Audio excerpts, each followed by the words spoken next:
Hello there and welcome back to the Sleep Science.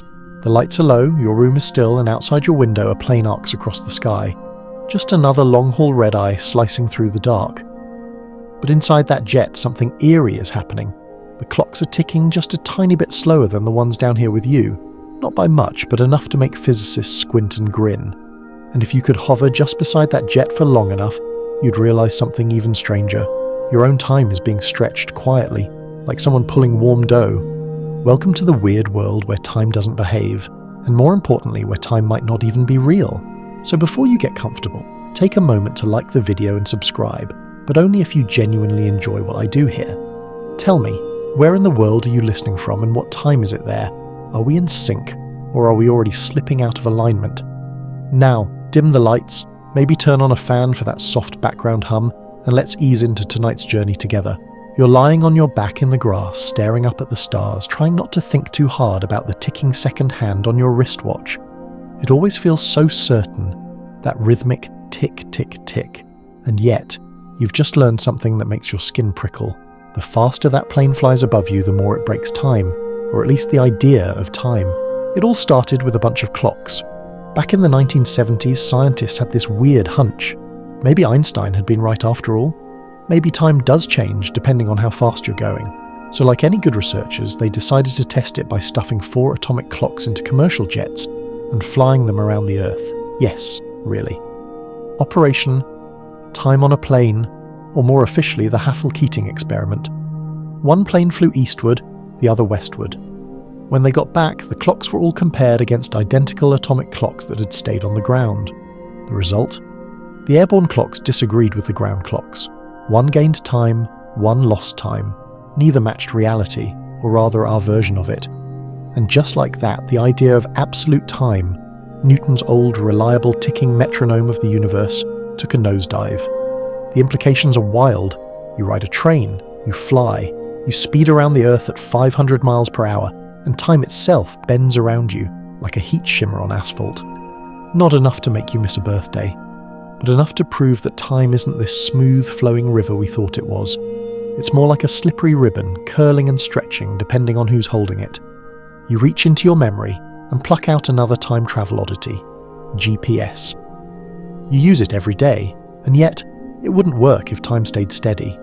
Those satellites orbiting above you, their internal clocks tick a few microseconds faster every day compared to yours. Why? Because they're moving fast, and they're high above Earth's gravity. Einstein saw that coming too. Both speed and gravity can distort time, so the engineers who built GPS had to manually adjust for time dilation every single day. Otherwise, your location would drift by several miles. Imagine asking for directions to your friend's apartment and ending up in a cornfield. At this point, your watch feels more like a polite suggestion than a measurement. But let's zoom back in for a second. Time dilation. It sounds like sci-fi, right? Something only supercomputers and space agencies worry about. But here you are, lying in your bed or curled up on your couch, and it's happening all around you. Even your body clock gets fooled. Ever notice how a long, boring meeting feels like forever, but a fun weekend zips past like a blink? That's your brain's flawed sense of time. But the clocks, the physics-grade ones, even they aren't on your side. Tick, tock, delay, distortion. Historians still argue whether this was the moment physics truly broke the illusion of time. Was it the 1970s plane stunt? Was it when Einstein scribbled E equals mc squared and hinted that space and time weren't separate after all? Or was it when astronauts came back from space missions just a hair younger than they should have been? Either way, you can't unknow this now. Time changes depending on your speed and your gravity. That's not just odd, it's deeply unsettling. Imagine baking a cake and realizing that the recipe's 30 minutes at 350 degrees might literally mean something different depending on your altitude and velocity. Not metaphorically, physically.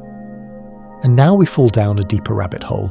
If time can change like that, if it's flexible, warped, biased, then was it ever real to begin with?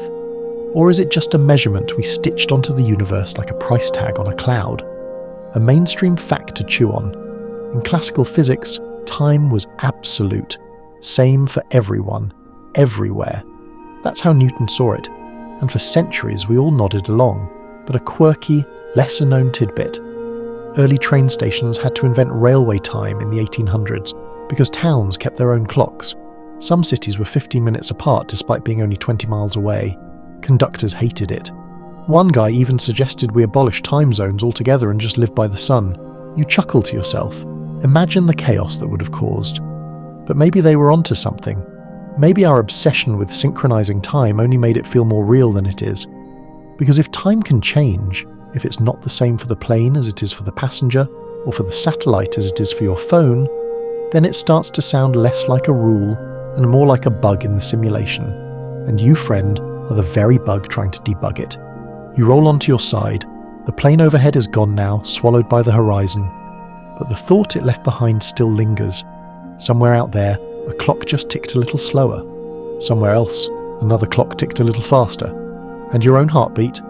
Well, even that isn't immune. You've barely caught your breath from that plane clock brain twist, and now you're being nudged further down the rabbit hole, right into the arms of a quiet-haired patent clerk with a bad habit of asking dangerous questions. His name is Albert Einstein, and you're about to follow him as he casually destroys the entire idea of time as something fixed and absolute. You walk beside him through the cobbled streets of Bern in 1905. It smells faintly of ink and pipe smoke. The world is running on Newtonian rules. Time is universal. Seconds tick by in harmony across the stars, and everything behaves in neat clockwork precision. It's comforting, honestly. And then Einstein goes and writes one paper on the electrodynamics of moving bodies that pretty much ruins everything.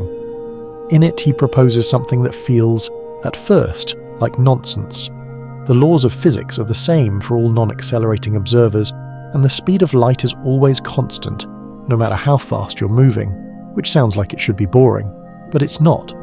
Because if light speed stays the same for everyone, something else has to give to make the math work, and that something is time. Imagine this. You're on a train, again, zooming through a tunnel. You flash a beam of light forward from your seat. You expect that since you're moving, the light will go faster, but it doesn't. It always goes at the exact same speed. 299,792,458 meters per second. No more, no less. To make that possible, Einstein realized time itself must stretch and compress depending on your motion. Suddenly, two people in different places might not agree on what happened first, or even when something happened at all. You feel it in your temples now, that subtle vertigo of intellectual betrayal. Time, that dependable stream you followed your whole life, is actually elastic, bendable, personal. Now walk with Einstein into his thought experiment world. Two lightning bolts strike opposite ends of a train simultaneously, at least according to someone standing on the platform. But to a passenger moving with the train, the bolt at the front appears to strike first. Why? Because the light from the front is moving toward them, while the light from the back is chasing them. Same event. Different observers, different nows. Welcome to Relativity, friend, where time depends on where you're standing and how fast you're going. And if you're starting to feel like time is less universal law and more unreliable narrator, you're not wrong. Historians still argue whether this moment, Einstein's 1905 publication, was the official funeral of Newton's absolute time. Some insist the funeral didn't happen until general relativity 10 years later. Others think time had been quietly unraveling since the 1800s, when scientists started noticing weird discrepancies in planetary orbits and electromagnetic theories. Either way, the point is this. Time didn't go out with a bang. It leaked away slowly like air from a bicycle tire, and here comes the cheeky part. Einstein's theory wasn't immediately embraced. People were deeply uncomfortable with the idea that two observers could both be right while disagreeing on when something happened. It felt like physics was being invaded by philosophy, or worse, by subjectivity. But over time, yes, that word again, experiments started proving Einstein correct. Light always obeyed the speed limit. Clocks ticked differently when moving, and eventually the whole concept of simultaneity, two things happening at the same time, got thrown out. There's no universal now. We're all just living in a personalized bubble of spacetime.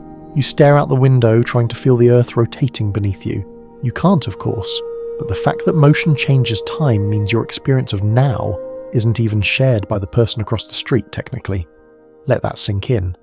Not everyone is living in the same moment, Not exactly. A quirky little historical tidbit. In the early 20th century, Einstein's theories were so radical that newspapers referred to him as the new Copernicus. They weren't wrong. Just as Copernicus had dethroned Earth from the centre of the cosmos, Einstein dethroned time from the throne of objectivity. And now, here you are, lounging in your modern-day timeline, living in a post-time world, and you barely noticed. Your phone clock still says it's 10:43 p.m. The microwave agrees. Your smartwatch buzzes right on schedule. But behind that precision is a quiet chaos. Everything is compensating. Satellites are adjusting, systems are syncing, and in truth, no two clocks on Earth are perfectly in agreement. Not even the ones side by side. Not when you look close enough. It's like we've all agreed to pretend time is real, just so we can show up to dinner at the same hour. But time is a thing? A fundamental building block of the universe? Einstein pretty much laughed that notion off the table. You drift a little, mind looping around this idea. If time isn't absolute, then past and future start to look suspiciously like perspectives. Maybe memory is just direction. Maybe tomorrow is a place, not a point on a line. And maybe, just maybe, you've never actually moved through time at all. It's always been moving around you. One more thing before we move on. Did you know Einstein once said, after the death of a close friend, "Now he has departed from this strange world a little ahead of me. That means nothing. People like us know that the distinction between past, present and future is only a stubbornly persistent illusion." You sigh. That sounds like someone who's seen the Matrix code behind the curtain. And maybe now, so have you.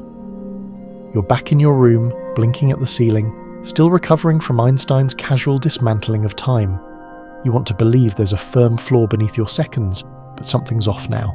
Something fundamental, and that something is about to get even weirder.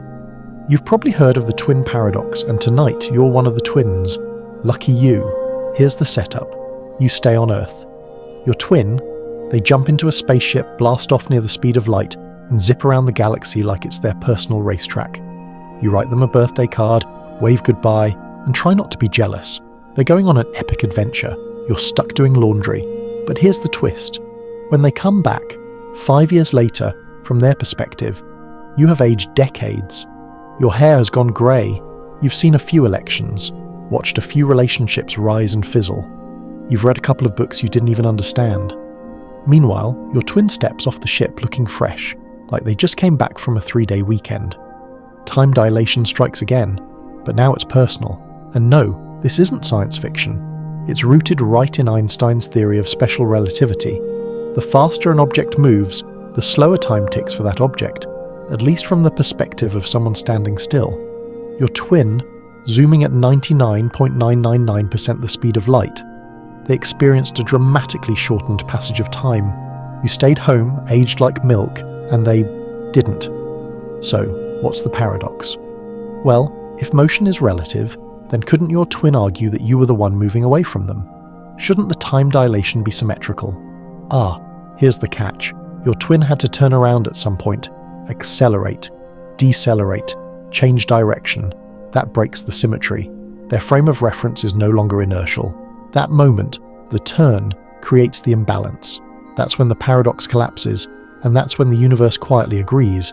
Sorry, Earth twin. You really did get old. This thought experiment has driven people nuts for over a century. Philosophers have tried to patch it. Mathematicians have reworded it.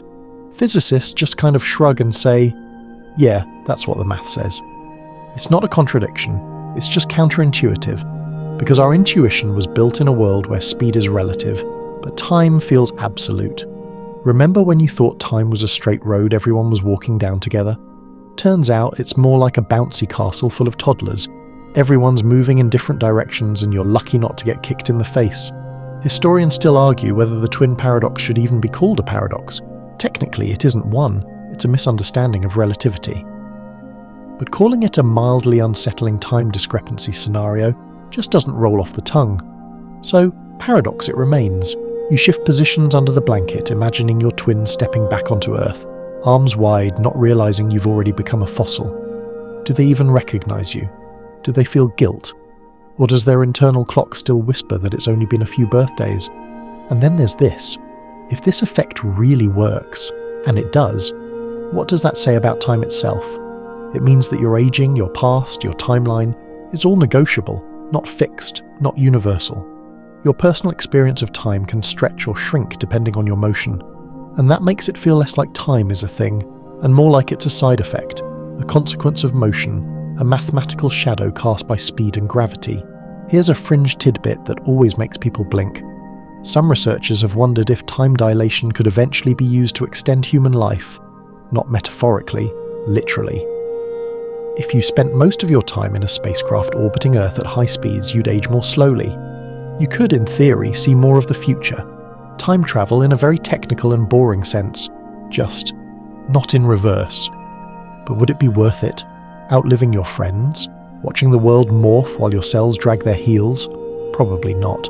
But hey, the future might have better coffee. You might also like this twist. Your GPS satellites? Same story. They're flying fast enough, high enough, that their clocks experience both special and general relativistic effects. Time runs slightly faster and slower depending on the calculation. So your twin paradox isn't just a theoretical sci-fi brain game. It's already in your phone, helping you avoid the wrong highway exit. You pause. Your eyes trace the shadows on your ceiling fan spinning lazily.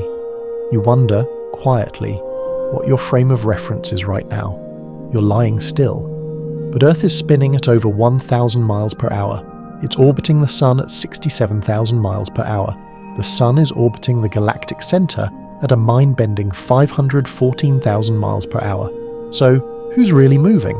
And how much slower is your clock ticking compared to that of someone on a distant, slower planet? Oh, and here's a curious historical footnote. Einstein never called it the twin paradox. That nickname came later, mostly from confused undergrads and slightly smug professors. Einstein just treated it as a natural consequence of how spacetime works. But the public?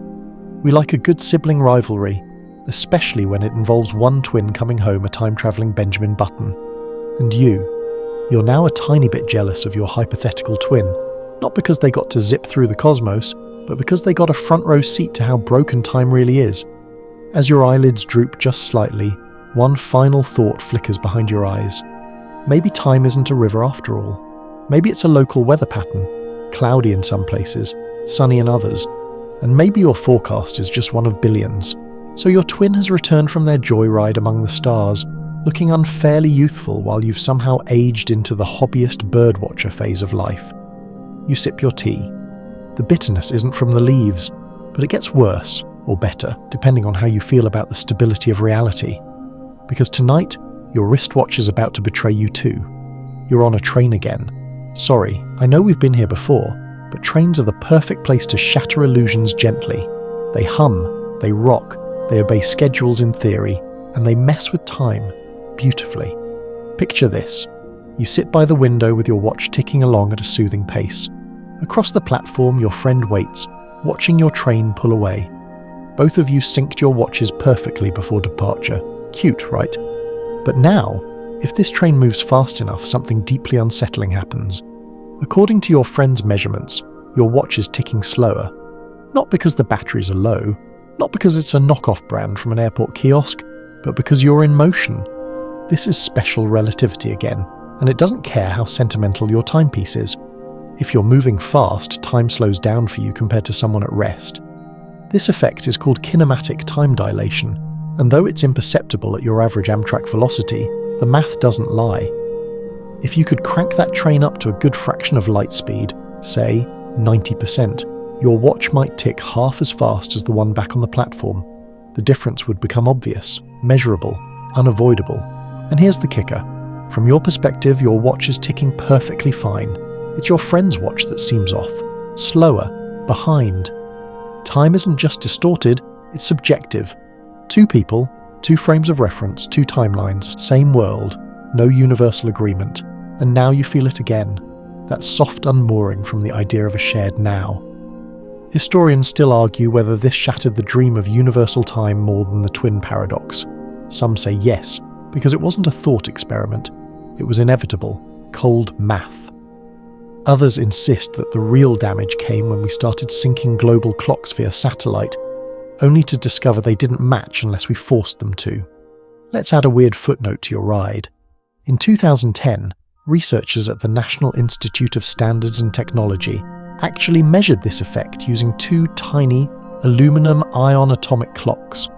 One was placed just 33 centimeters higher than the other, and the higher clock ticked faster. That's not even a foot off the ground, and time ticked differently. So now you're officially suspicious of everything. Your Apple Watch, your wall clock, the snooze button you slap every morning, all of them lie. Not intentionally, they're just doing their best in a world where time is a slippery, wobbly, motion-sensitive concept. And this isn't just a high-speed or sci-fi problem. The very idea of when becomes meaningless without agreement. But agreement requires shared conditions. And in a universe where everything's always moving, rotating, orbiting, vibrating, we almost never share the same conditions. You glance around your room again. Is your bookshelf aging slightly slower than your couch? Is your head aging differently than your feet? Technically, yes. Your feet are closer to Earth's center of gravity, which means time ticks slightly slower down there. Your head is aging faster, not by much, maybe 90 billionths of a second over a lifetime. But still, your body is at war with itself temporally. Feeling cozy yet? There's a quirky anecdote buried in this too. Early physicists once debated whether moving clocks were actually malfunctioning, like maybe the vibration or pressure of movement made them run slower. It took decades to prove that this wasn't a mechanical defect, it was reality itself obeying a higher order geometry. Time bends because space bends, and motion bends time. All of it is tangled together in a four-dimensional sheet that you're constantly slipping through without even knowing it. And that makes your watch feel decorative. Think about that next time someone says, "What time is it?" You should probably reply, "From whose perspective?" Watch their face twitch. You turn back to your train. It's slowing now. The station is coming into view, and as you reunite with your friend on the platform, you both hold up your watches. There's a subtle discrepancy, a fraction of a second. Barely enough to argue about, but enough to prove that your journeys weren't identical. Your timelines diverged. You shared a moment, yes, but you didn't live it equally. Time, once the great equalizer, is now a petty trickster, a shapeshifter, a local phenomenon, and the more you move, speed up, slow down, change direction, the more time reveals its cracks. You think back to all the times you wished you had more time, more minutes in the day, more years with someone you loved. What if time isn't something we have at all? What if it's something we experience only because of where we're standing and how fast we're going? That's the real horror and the real wonder, because if time isn't real in the way we thought, maybe the past isn't gone. Maybe the future isn't waiting. Maybe it's all already there, and you're just moving through it, like flipping through a choose-your-own-adventure novel with greasy fingers and no bookmark. And the kicker?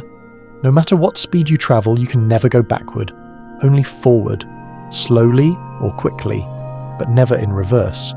Time dilates, yes, but it still moves one way. Or does it? But let's not spoil everything at once. For now, just listen to your wristwatch ticking. A little slower than you thought, a little sneakier than you'd hoped. A perfect little liar. The train ride is over, your watch is still being a subtle traitor, and now you find yourself floating. Well, imagining you're floating, hundreds of miles above the Earth.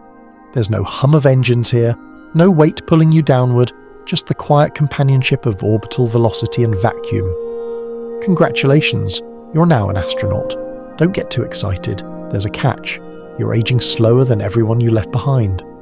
Out here, circling the planet at 17,500 miles per hour aboard something like the International Space Station, your internal clock is ticking at a measurably different rate. Time is literally passing more slowly for you compared to the people on Earth. Yes, this is still Einstein's doing, and no, he never went to space. But his equations are up here with you, quietly shaping your biological future.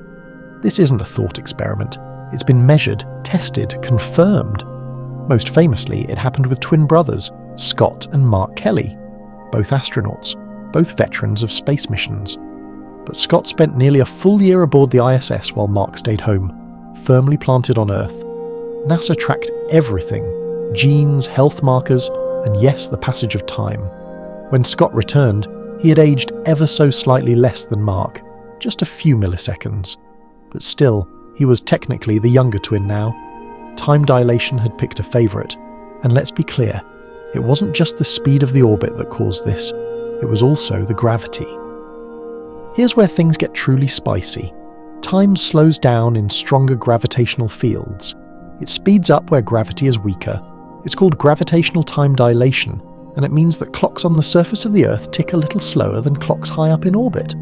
So while Scott was zipping around in a low-gravity, high-speed bubble, his time stretched. And down on Earth, Mark, subject to stronger gravity and less speed, aged just a bit faster. This isn't philosophy, this is math, tested against atomic clocks. Scientists have flown ultra-precise timepieces up into the atmosphere only to watch them tick faster than their Earthbound counterparts. They've strapped clocks to mountaintops, to aircraft, to GPS satellites. Every time the result is the same. Time changes depending on motion and gravity. You float there now, in this imagined orbit, peering down at the blue swirl of Earth. Somewhere far below, cities blink like constellations. You wonder if you'll remember what home smells like, what it feels like to walk. And then you remember, you're not just looking at the Earth from above, you're looking at the past. Because even the light that bounces off those cities takes time to reach your eyes. A few milliseconds, yes, but it means you're never seeing now. You're always seeing a version of then, and that realization settles around you like a thermal blanket of existential dread. Historians still argue whether time dilation effects on astronauts will ever be substantial enough to matter at a societal level. Like, are we really going to have a generation of orbital citizens who are technically younger than their ground-level peers? Will we start scheduling inheritance dates based on gravitational elevation? For now, probably not, but the door's open. And here's a strange little tangent for you. The ISS orbits at a height where both forms of time dilation are happening at once. The speed of the orbit slows time, while the weaker gravity speeds it up. They partly cancel each other out. The net effect? Astronauts on the ISS age a tiny bit slower than people on Earth, but only by about 0.007 seconds per 6 months. Still, that's enough to win a bet with your twin. And yes, this means if you lived your whole life in orbit, you'd skip ahead slightly into the future, relatively speaking. You wouldn't feel it. You'd just come back down and find that everyone else had aged a bit more than you. More wrinkles, more drama, probably more streaming subscriptions. It's the closest thing we have to real-time travel, except you can't go back. Just forward, a tiny bit slower than everyone else, like walking up an escalator that's going down, except you're quantum walking and the escalator is made of equations. You drift inside your orbital module trying to decide what's more unsettling, the fact that time is warped up here, or that it's also warped down there. It's not like Earth is immune. People living at sea level are technically aging slower than people in Denver. Not enough to plan your retirement differently, but enough to remind you that time is negotiable, and it gets more haunting when you think long term. You've heard of black holes, of course. Gravity so strong that not even light escapes. But did you know that time nearly stops at the event horizon? From a safe distance, you could watch a spaceship approach a black hole and see its time stretch endlessly. To you, the ship would appear frozen. To the crew inside, time would still seem to tick, until it didn't. We'll get to that particular horror in a bit, but for now, back to Earth. Picture an old astronaut who spent decades aboard orbital stations, maybe 0.05 seconds younger than the rest of us. A novelty, a trivia fact, but also a symbol. Proof that time isn't a blanket laid evenly across the universe. It's more like a twisted sheet, wrinkled, stretched, compressed, and folding in on itself depending on where you lie. Here's a quirky cultural aside. In some ancient myths, mountaintops were sacred because gods age more slowly up there. Time passed differently near the heavens. Maybe they were onto something. Maybe early humans sensed something was off, that time wasn't uniform, and told stories to make sense of it. And maybe you're doing the same thing right now. Back in your bed, you check the time. Has it been an hour, 2, or has this night already stretched beyond what clocks can measure? You're no longer sure, and honestly, that's a good sign. You tumble gently through the dark, the Earth a shrinking orb behind you, your body weightless, and your seconds unraveling like mist. The ship's dashboard glows with soft indicators, oxygen level steady, navigation locked, time irrelevant. Because now you're going fast, not vacation cruise fast, not even orbital jetpack fast. No, you're pushing relativistic speeds, 90% the speed of light, then 95, then 99. You can't feel the difference. There's no shaking, no roaring engines. just a steady hum and the distinct sensation that time is, well, not what it used to be. Inside your ship, everything seems normal. You yawn, you check your pulse. Maybe you snack on something that definitely isn't astronaut ice cream because you're not a monster. But if someone were watching from Earth, if they could see you through a telescope, they'd see something profoundly disturbing. You're slowing down, not your ship, you, your movements, your clocks, your aging. From their perspective, your life is in slow motion. Your seconds are dripping through molasses. Your trip, which feels like 5 years to you, feels like 50 to them. This isn't a metaphor. This is time dilation at full volume. Now brace yourself. You finally return. You land your ship. You step out onto the launch pad expecting confetti and handshakes, and instead find that everyone you knew is gone.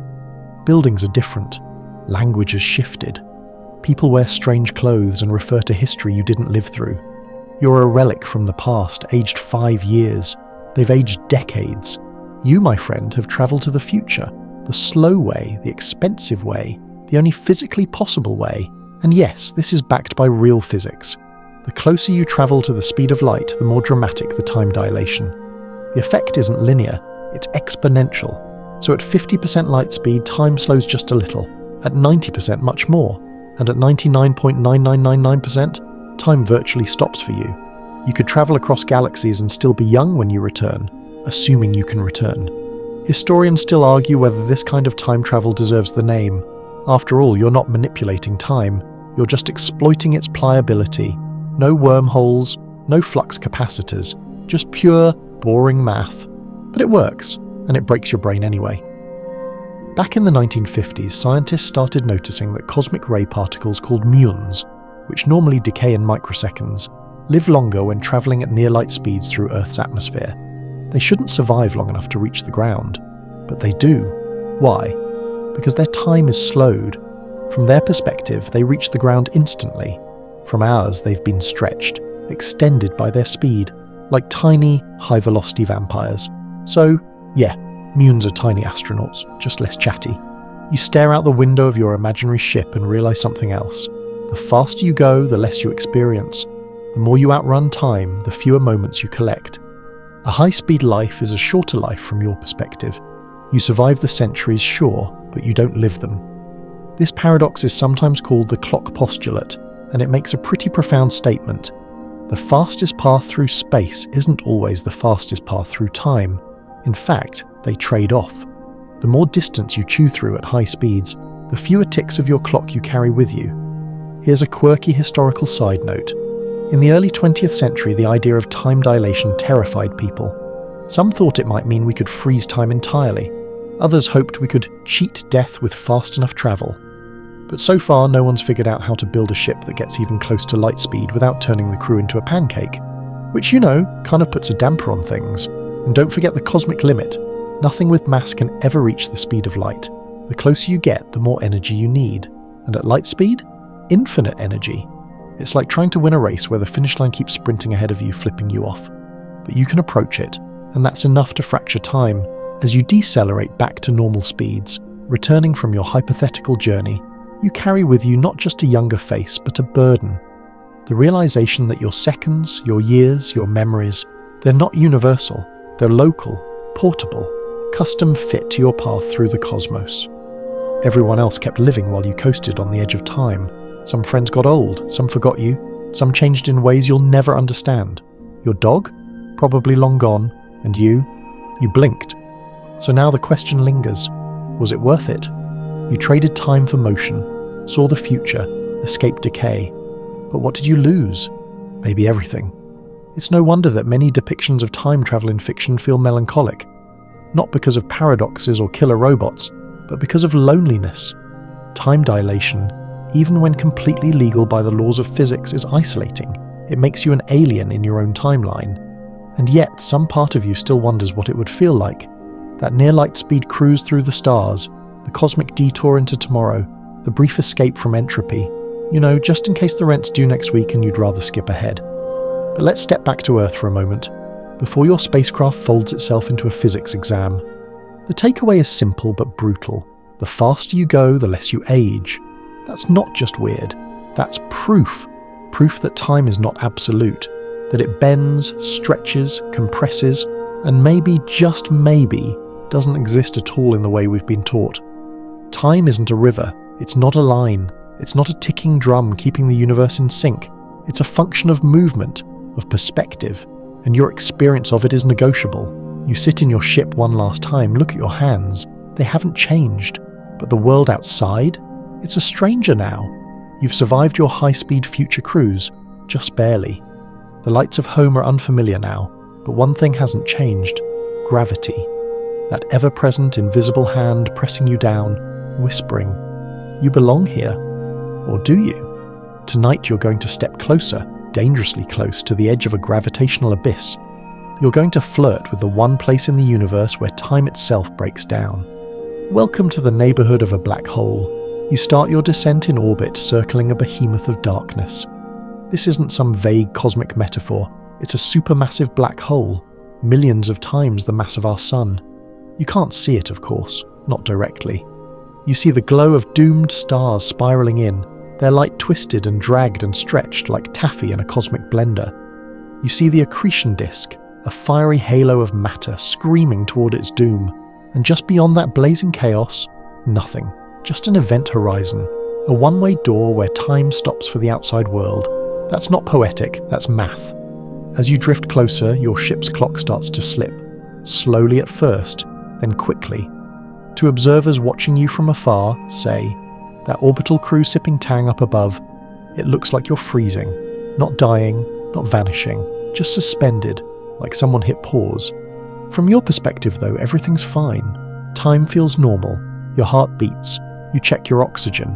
You wonder if that ominous light-warped ring out the window is as close as it looks. But from the outside, you've become a statue, a ghost stuck between frames. Your voice, if it could travel, would sound like a tape recorder being dragged underwater. Slower, deeper, until it simply fades into silence. This is gravitational time dilation, cranked up to 11.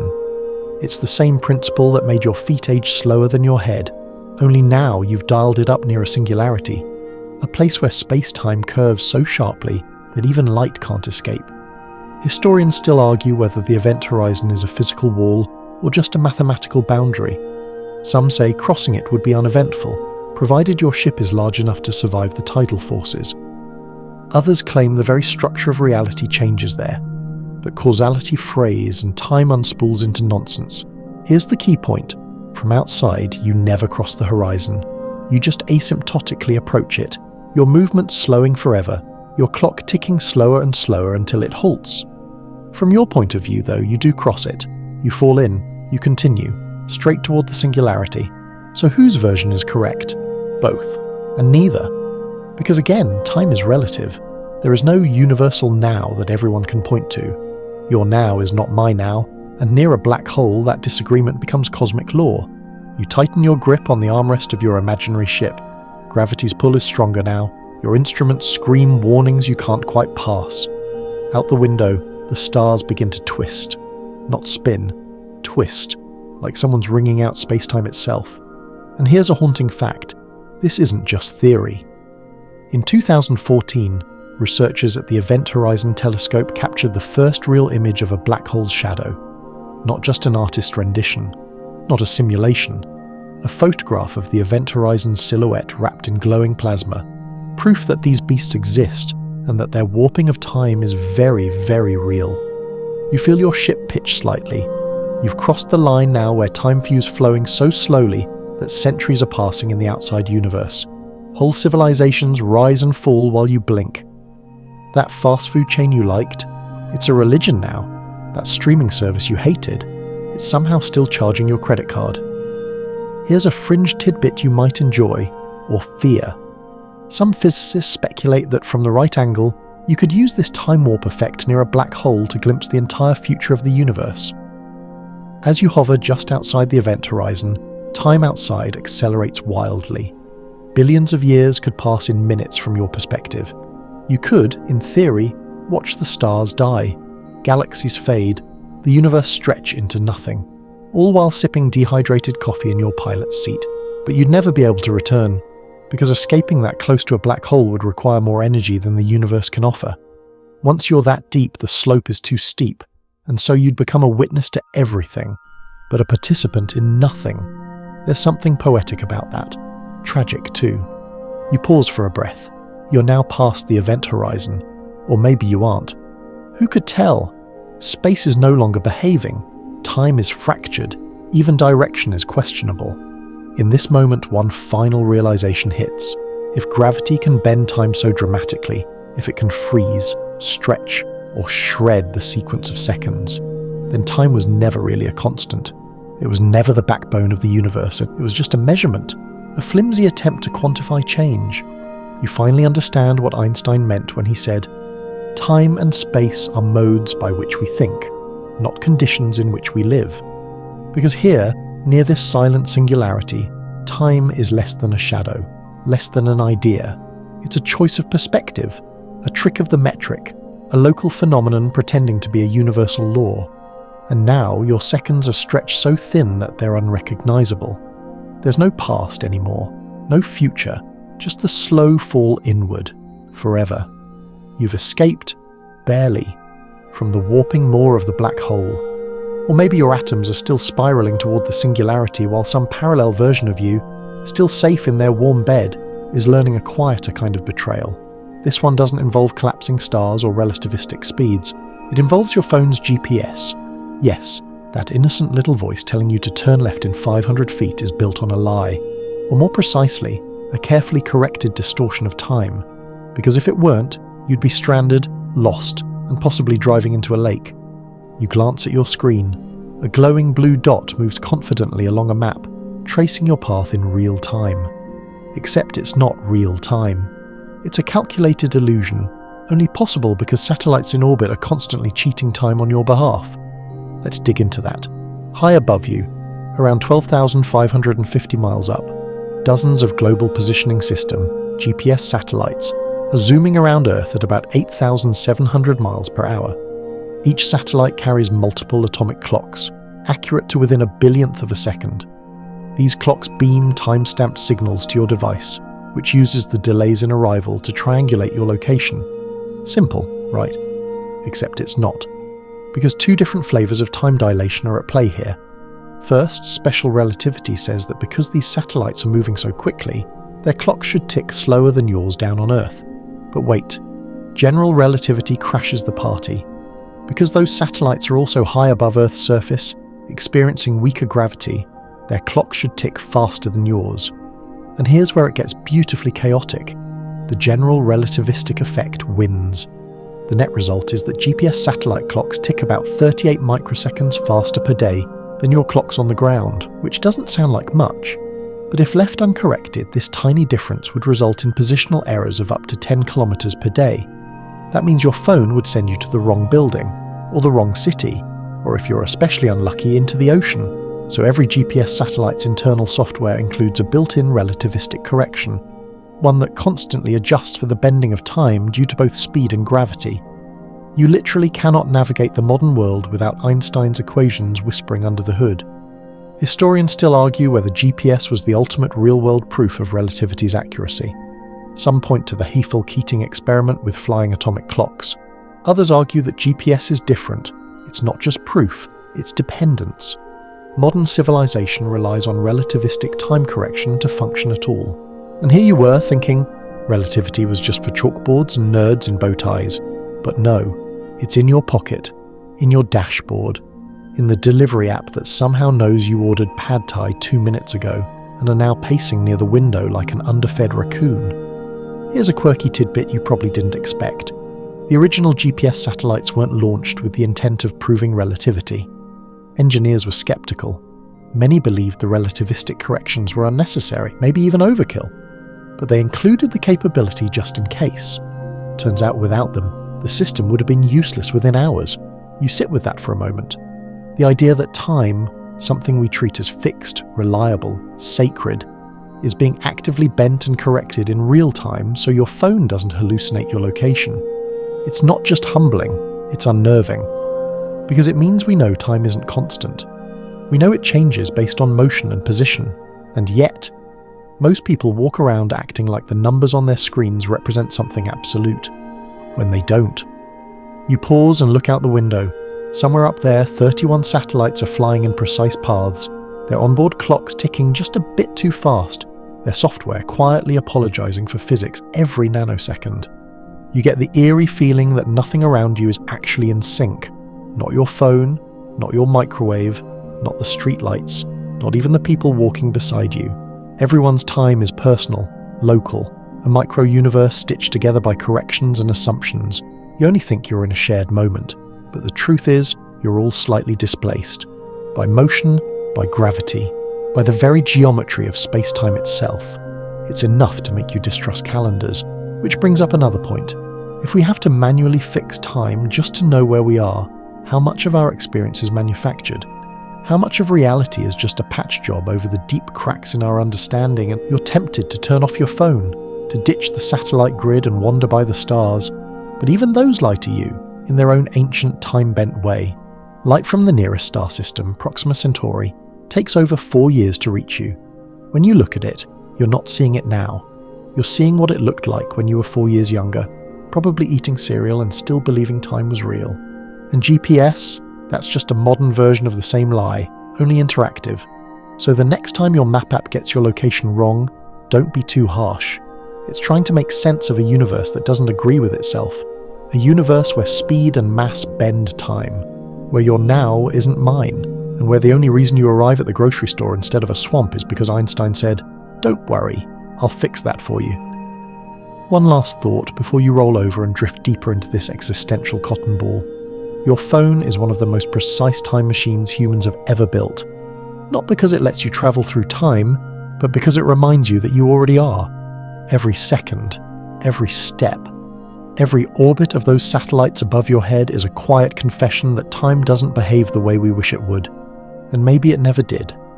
You stare at your phone for a long time, not checking notifications, not doom scrolling, just watching the digital clock change, minute by minute, second by second, wondering if any of it is real. Because now you know what it takes just to pretend that time is consistent. GPS satellites have to whisper apologies, clocks have to be corrected, your position in the universe, your speed, your gravity, all have to be accounted for just to get something as basic as what time is it to line up. But if all that bending and correcting is required, you start to suspect that time, as you know it, was never real to begin with. And then you remember time zones. Oh, right, time zones. The clunky, bureaucratic band-aids humanity slapped onto a spinning planet just to avoid showing up late for tea. You travel from one country to another, and suddenly it's tomorrow, or yesterday, or 3 a.m. in what feels like broad daylight. You wake up jet-lagged and confused, surrounded by clocks that all insist they're right, and none of them are, because time zones, fake, completely human-made, arbitrary lines drawn across continents like someone lost a game of Risk and decided to take revenge on your circadian rhythm. Step back and think about this. Earth doesn't come pre-labelled with hours. The sun doesn't wear a watch. There's no cosmic voiceover declaring it's 5 p.m. in London. All of that, the 24-hour day, the Greenwich Mean Line, the Prime Meridian, is invented and maintained aggressively, and it's full of weird little accidents. For most of human history, every town had its own local time based on the sun's position. Noon was when the sun was directly overhead. That was it. But as long-distance travel became faster, especially by train, it created chaos. Imagine boarding a train in one city at noon and arriving at your destination before you even left by their clocks. Conductors were not amused. So, in 1884, a bunch of representatives from 26 countries got together in Washington, D.C.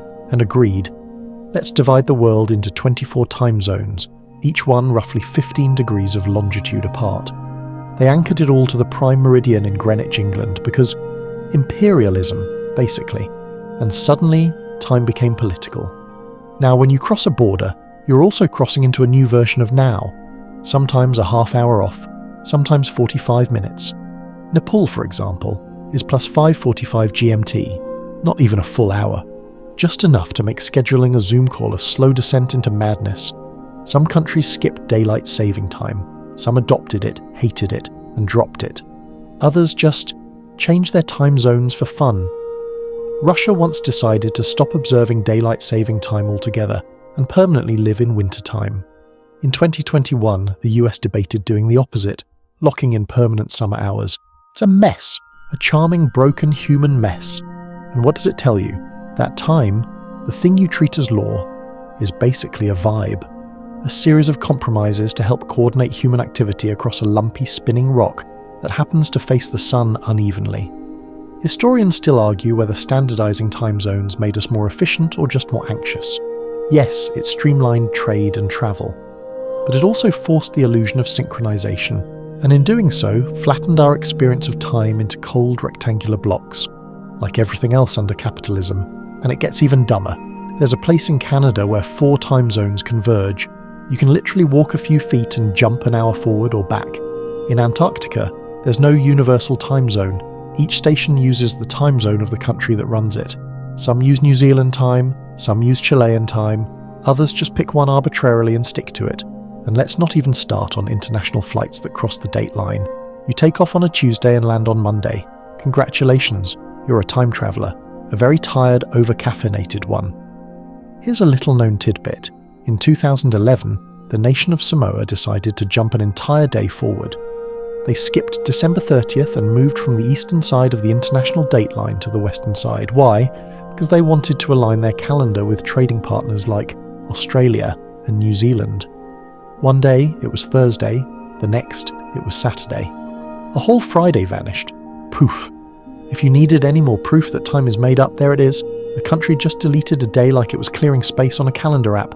So you lay there, blinking at your ceiling, realizing that your entire sense of when something is, or how long it lasted, is based on deeply flawed and inconsistent systems.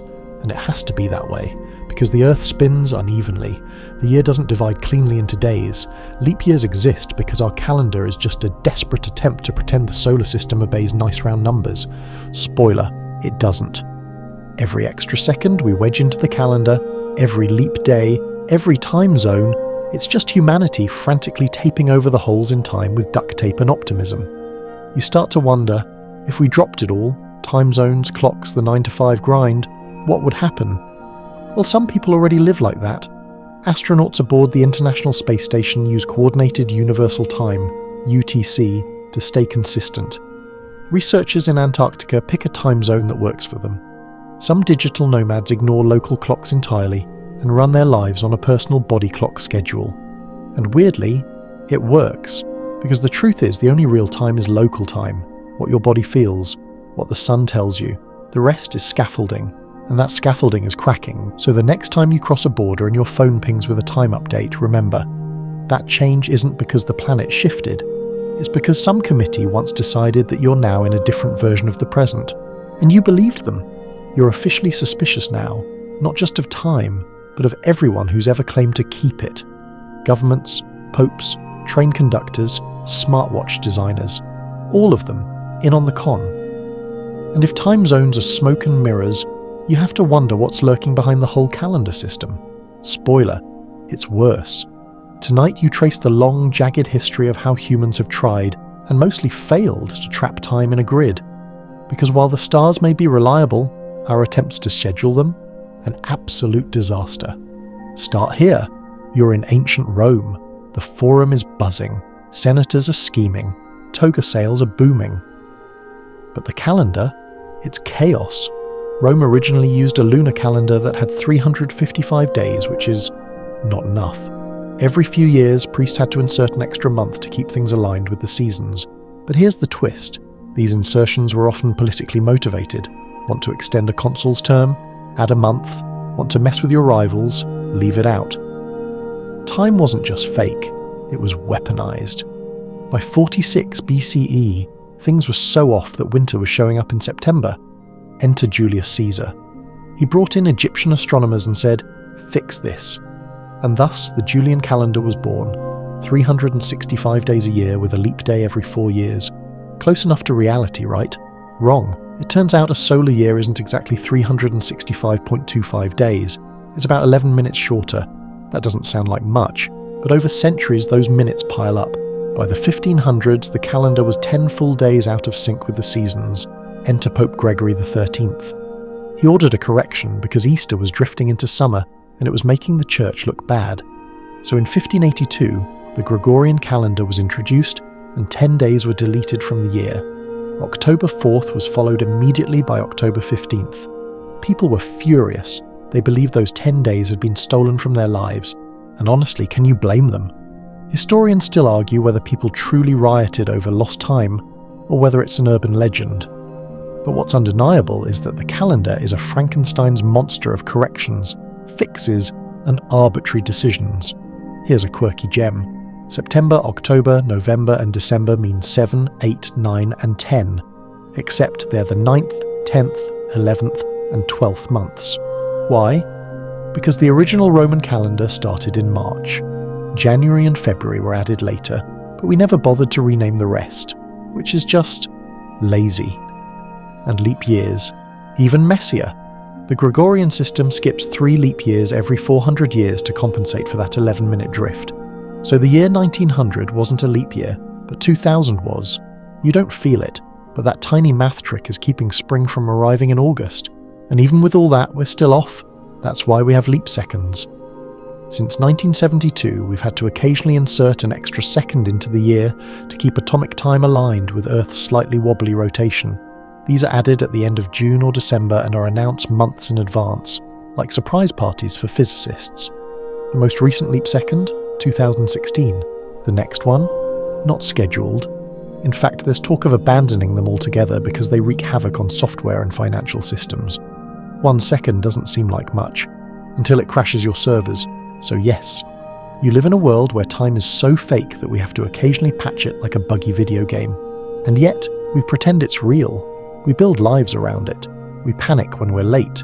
We anchor holidays, anniversaries, appointments to this system, as if it's some divine truth, rather than a spaghetti mess of imperial ego and astronomical compromise. You lie back and think, if Caesar and Gregory hadn't messed with the calendar, what day would it actually be right now? What year would it be? Has all of human history been slowly drifting sideways while we obediently count the wrong days? Oh, and let's not forget with 2K, the global panic that, at the turn of the millennium, computers would implode because early programmers had only used 2 digits for the year. 99 would become 00, and the machines wouldn't know whether it was 1900 or 2000. People stockpiled canned beans. Planes were rumoured to fall from the sky. The end of time felt literal. And when midnight came, mostly nothing happened. But it showed us something profound. Our timekeeping systems are fragile, built on assumptions, shortcuts, and hacks. And when we mess them up, even a little, we feel it everywhere. Flights, banks, satellites, stock markets. Your whole civilization is running on a calendar cobbled together by priests, emperors, and software engineers with carpal tunnel. Here's a lesser-known oddity to lull you into distrust: the French Republican calendar. After the French Revolution in 1793, revolutionaries tried to erase the old world, including its time system. They created a calendar with 10-day weeks, each day divided into 10 hours, each hour into 100 minutes, and each minute into 100 seconds. It was supposed to be rational, scientific, revolutionary. It lasted 12 years. Then they went back to the Gregorian mess. Turns out even logic can't compete with centuries of habit. So the next time you cross a date off your calendar, just know that box you're scribbling in, it's arbitrary, a compromise, a fiction that works well enough for scheduling dentist appointments and planning birthday parties. But is it real? You already know the answer. You wake up, at least you think it's waking up. Could just be a lighter shade of drifting. You check your phone again, still ticking, still pretending to mark out something called now. But after everything you've learned, the numbers feel meaningless, fabricated. Worse, you realize you don't even know how those numbers are being measured. Seconds, minutes, hours. What does a second even mean, really? Timekeeping, as it turns out, has been a centuries-long obsession, a quest to control something that doesn't want to be controlled. And it all started with a very human fear. What if we don't all agree on what time it is? So tonight, you're going to walk through the ticking halls of history's grandest illusion. The idea that time can be measured precisely, accurately, mechanically. Spoiler, it can't. You're standing in a medieval clock tower, somewhere in the 14th century in Europe. It's all gears, bells, and divine intention. The earliest mechanical clocks weren't built to tell time as we know it. They were built to prey on schedule. Monks needed to know when to chant, when to eat, when to fast. Timekeeping was a religious act. These early clocks didn't even have faces, no hands, just bells, chiming out the hours like sonic commandments. Time was heard, not seen, and it was wildly inaccurate. These machines drifted by minutes, sometimes hours, every day, but no one cared, because time wasn't yet seen as universal. It was local, personal, divine. But then came the pendulum. In 1656, Christian Huygens designed the first accurate pendulum clock. Finally, humans had a device that could track time to within seconds per day. It was a mechanical revolution, and it led to a more dangerous idea that time could be exact, predictable, trustworthy. Cue the obsession. Over the next few centuries, clockmakers competed to shave off fractions of seconds. Ships needed precise timekeeping for navigation, so the British government offered a cash prize for anyone who could invent a marine chronometer that stayed accurate at sea.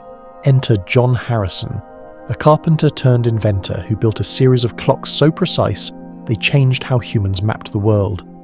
His final design lost less than a second over weeks. He was a genius, and some say, a little unhinged. But even his masterpiece, still flawed. Because here's the quiet truth. No clock has ever been perfect. Every single timekeeping device, no matter how advanced, must be constantly corrected, adjusted, tuned. Even atomic clocks, the best we've got, drift over long time scales. They're accurate to within 1 second over hundreds of millions of years, sure. But that's only because we decided that the vibration of cesium atoms defines what a second is. We didn't discover the second, we declared it. Historians still argue whether the idea of perfect timekeeping did more harm than good. On one hand, it gave us modern science, GPS, stock markets, rocket launches. On the other hand, it turned time into a kind of tyrant, one that punished lateness, scheduled every breath, and made people feel guilty for wasting something they never truly had in the first place. You walk through a modern city. There's a clock in every direction, on your phone, your oven, your bank's glowing sign, your smartwatch that buzzes when you're not standing enough. All of them synced to an atomic heartbeat you'll never hear. All of them built on the illusion that time is uniform and divisible. But let's take a breath here and get weirder. Here's a quirky fringe fact. In 2018, a physicist proposed a theoretical device called a quantum clock that could measure time to within 1 quintillionth of a second.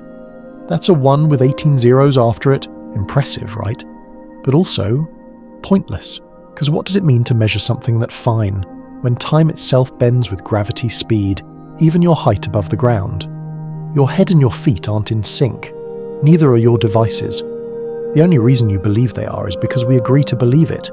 We calibrate. We fudge the data. We pretend. It's like trying to measure ocean waves with a ruler, then arguing about whether the ocean is on time.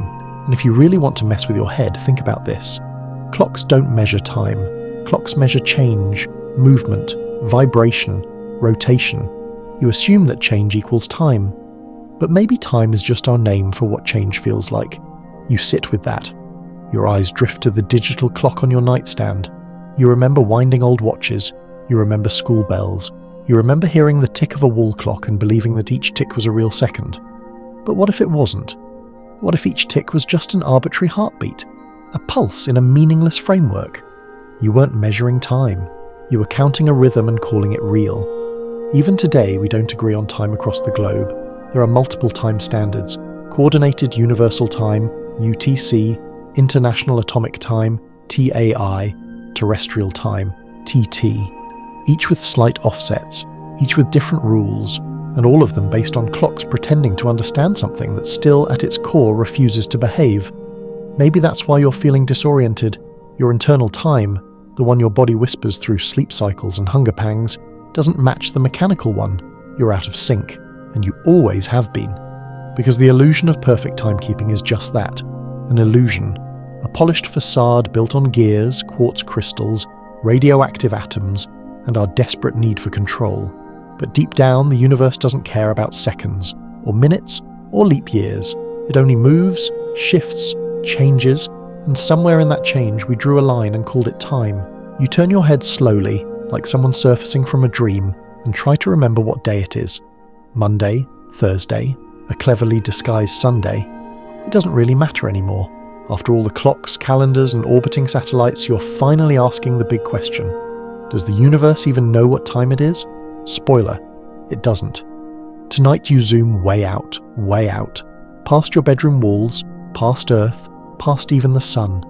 You're drifting now between galaxies, in the cold, quiet dark.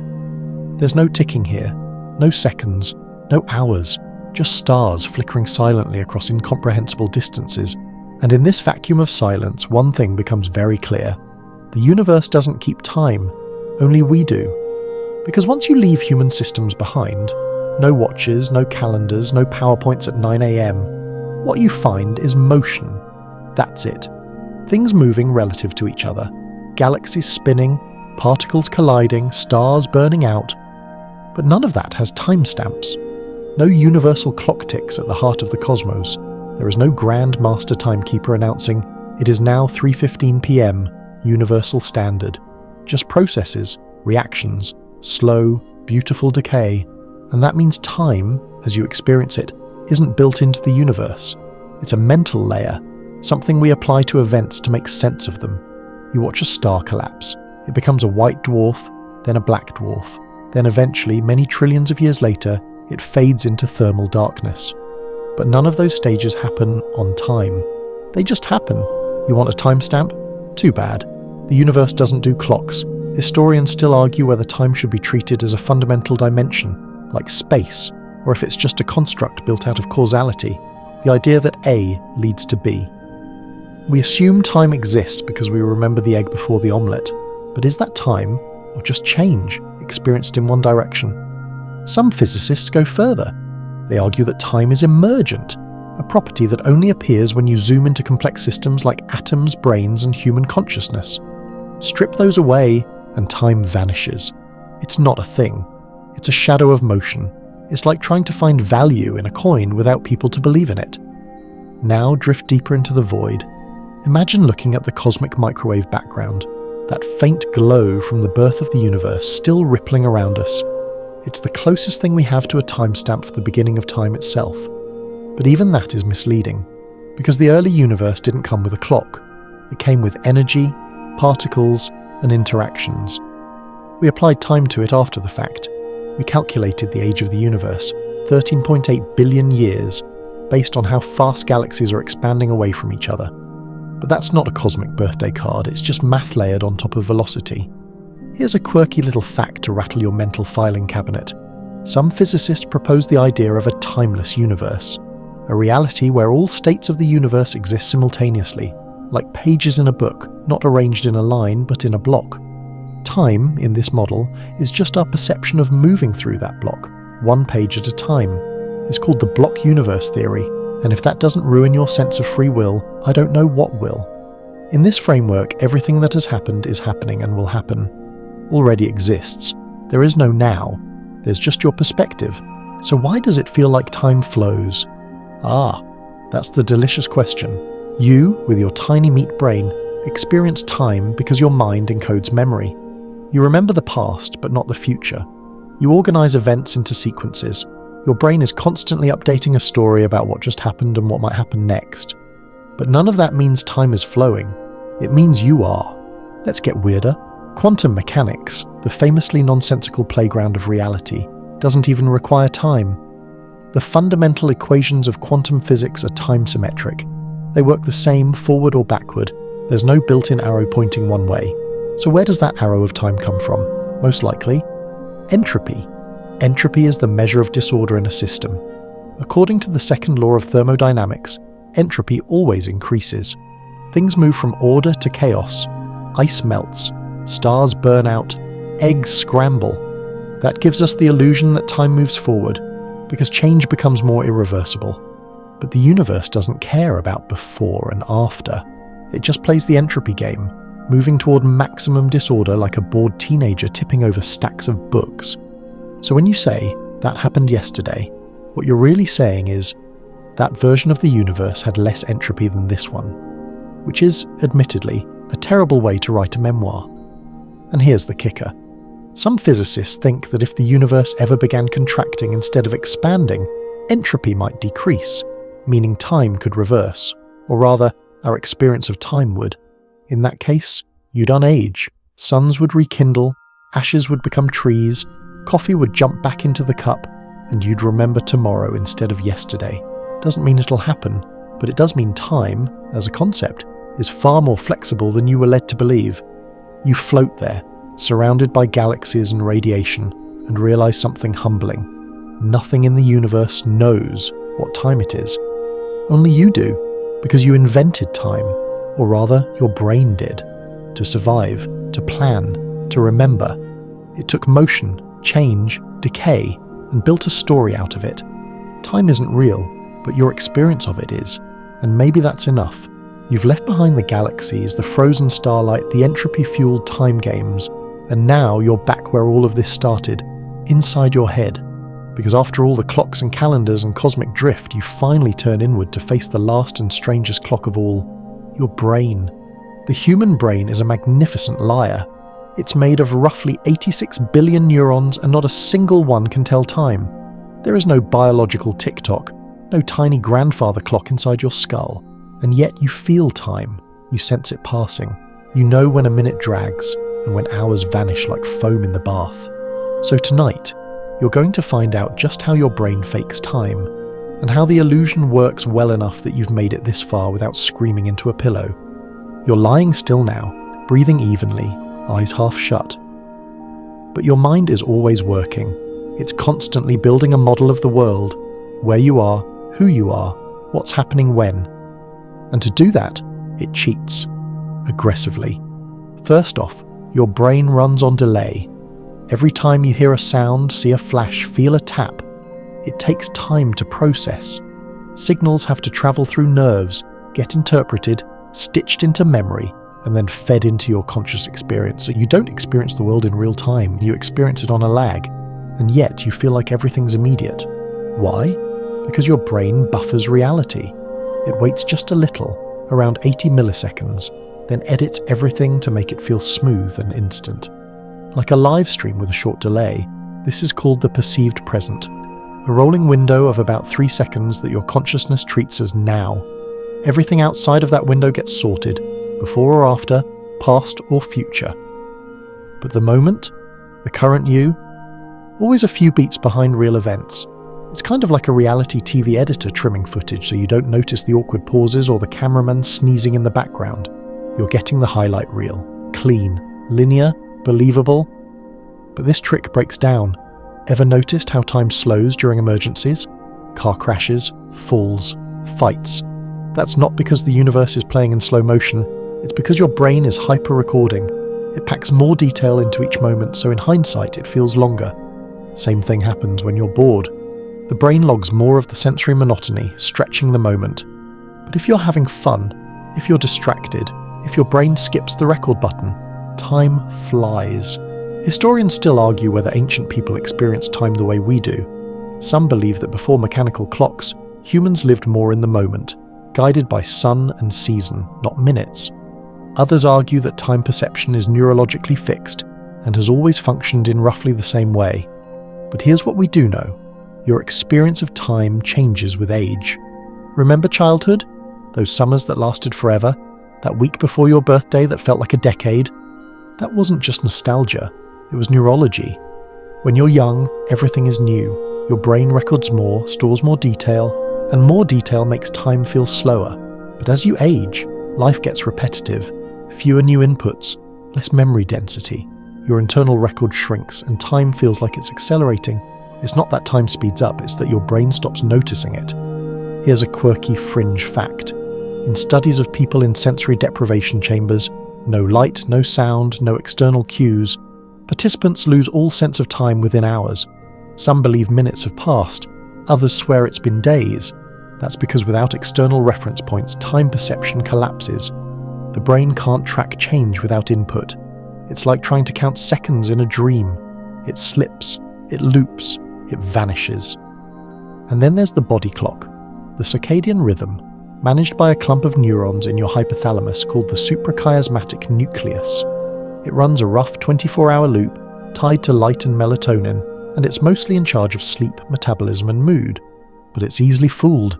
Change your light exposure, your eating habits, your routines, and the rhythm breaks. Time gets scrambled, you feel jet-lagged, lost, unanchored. It's proof that your sense of now is always running on thin software, patched together by hormones, habits, and hallucination.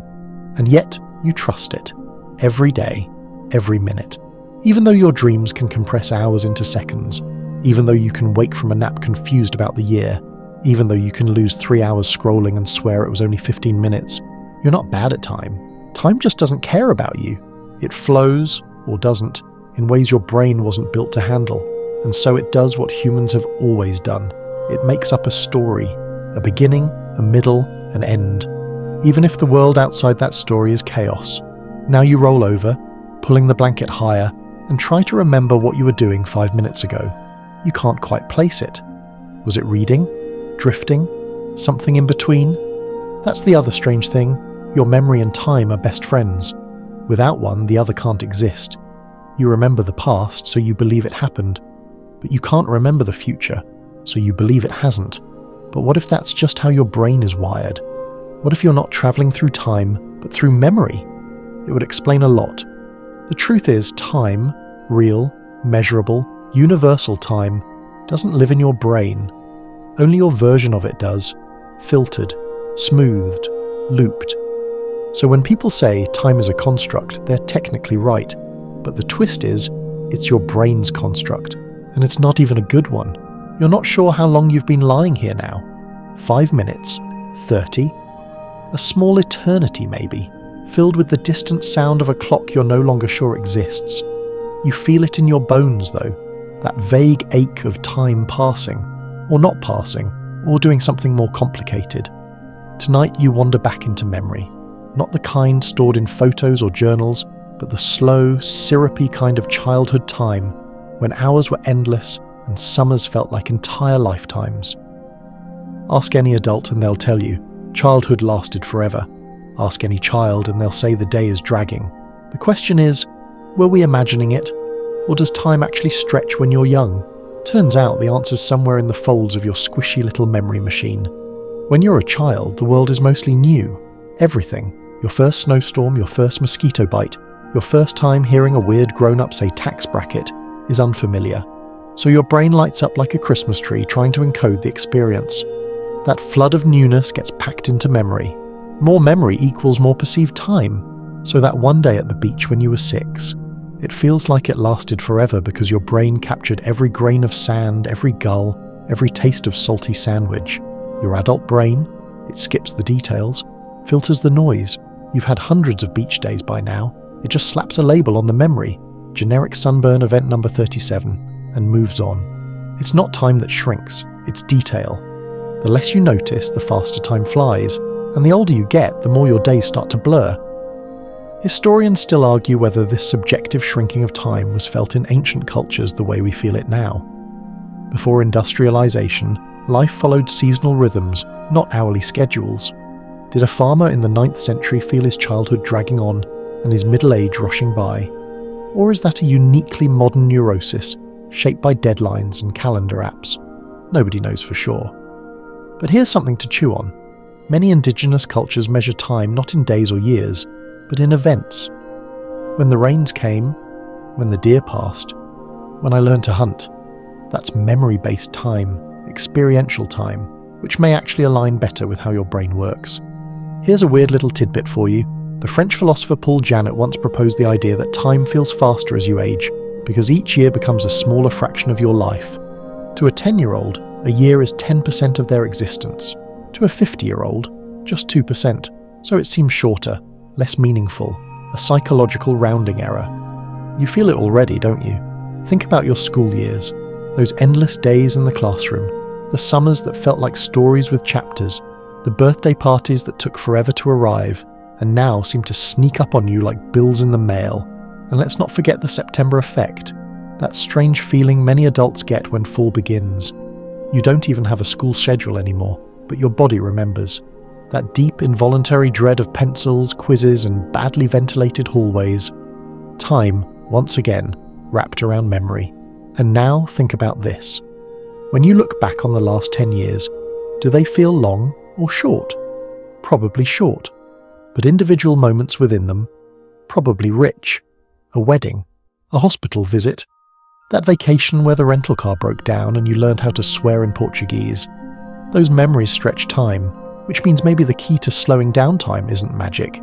Maybe it's just paying attention, creating novelty, deliberately noticing things instead of letting them blur. But that's hard, right? Adult life is a repetition engine. Wake, work, commute, repeat. The same meals, the same routes, the same routines, and time slides. You stare at the ceiling and realize your childhood lasted so long, not because the days were actually longer, but because your brain hadn't learned to compress them yet. You were new, and time was vast. Now, your mental filing cabinet is stuffed, and your brain is cutting corners. Do we really need to store the 4,000th lunch meeting, it asks? No? Great, fast forward. But what if you could trick your brain? What if you could slow time again? Not by stopping the clocks, but by waking yourself up. Take a new route to work. Learn a weird fact. Eat something with a texture you can't name. Talk to a stranger. Go somewhere you've never been, even if it's just a different grocery store. That's how you build psychological time. Because real time, the one Einstein broke, the one satellites have to fix, isn't something you can feel. You only feel what your brain notices, and the less it notices, the more time vanishes.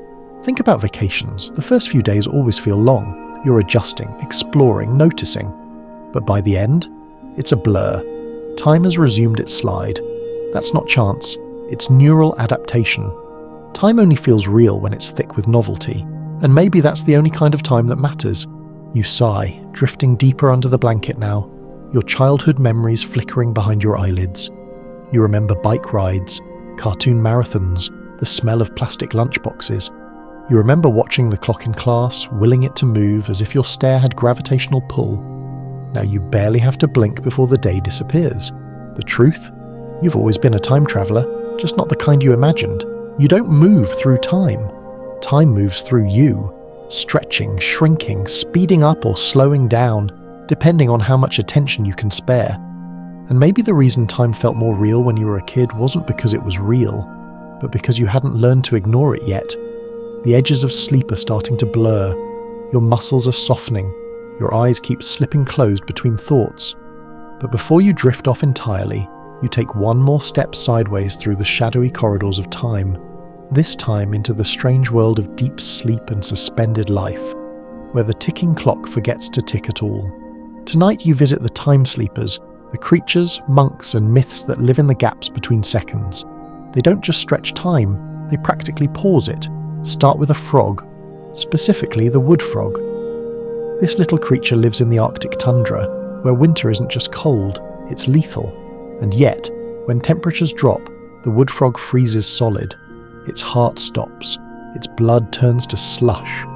For weeks, even months, it remains frozen stiff, technically dead, but not quite. When the thaw comes, it melts back into motion. Its heart starts beating. It hops away like nothing happened. From the frog's perspective, winter didn't happen. It skipped it, slept straight through. Time passed for the rest of the world, not for the frog. Nature is full of these sleepy cheats. Bears hibernate, slowing their metabolism so drastically that they hover just above death.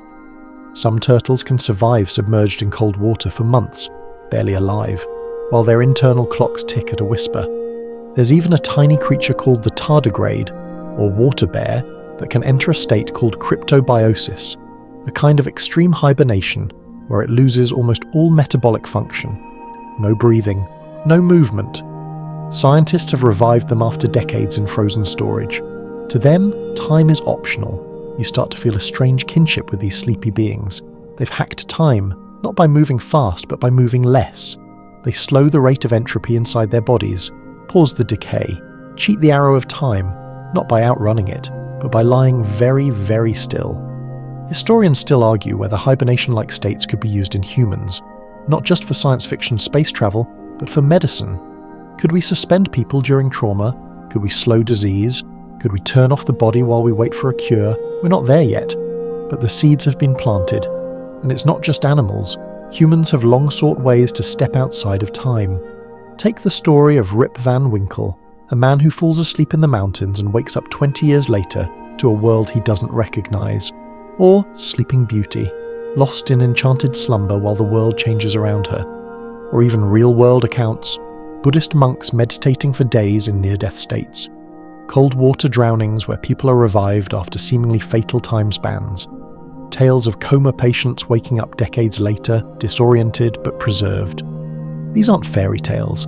They're the fringe edges of biology and neurology, places where time doesn't flow the way it should. And then there's the myth of Urashima Taro, a Japanese fisherman who visits a magical undersea kingdom for what feels like 3 days. When he returns home, hundreds of years have passed.